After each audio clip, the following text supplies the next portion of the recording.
Hi, this is Greg talking about relationships. I'd like you to build a routine of reconnecting, a routine that builds intimacy and connection. What we do nowadays in this busy world of ours, at least those of us living in the 9 to 5 and in the suburbia, is just really frightening in terms of intimacy. We spend our work day dealing with strangers, dealing with stresses. Then we come home, we plop ourselves in front of the TV. We watch stressful events on TV in the news. Then we sit down for dinner. We have a quick dinner, and then back to the TV it is. Then after this, we expect that there might be some intimacy in bed. We expect that there might be some romance in bed. And what I'm saying is that that's just really difficult and really improbable, because there's no build-up and it's just forced and awkward. And on top of that, it's at a time when you're really just both fading and sleepy and waning in the energy of the day. I want you to build a different routine. When you come in the house, either before dinner or after dinner, take some time and reconnect. And this could be both of you drinking a coffee and sitting in the patio and talking about things a little bit more profound than gossip, things a little bit more profound than the events of the day. Just about hopes and dreams and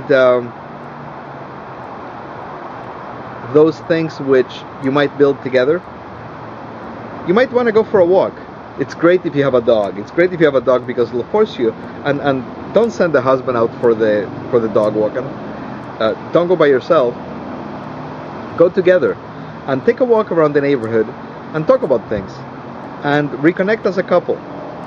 Take the time to connect as a couple, a little bit each day. Do you see what I mean? Decompress and reconnect as a couple.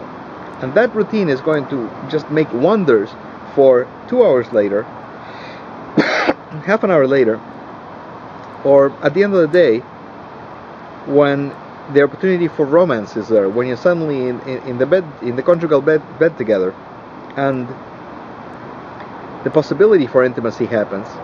You're now both primed into liking the other person because you've spent those few minutes reconnecting and you remember why you like this person.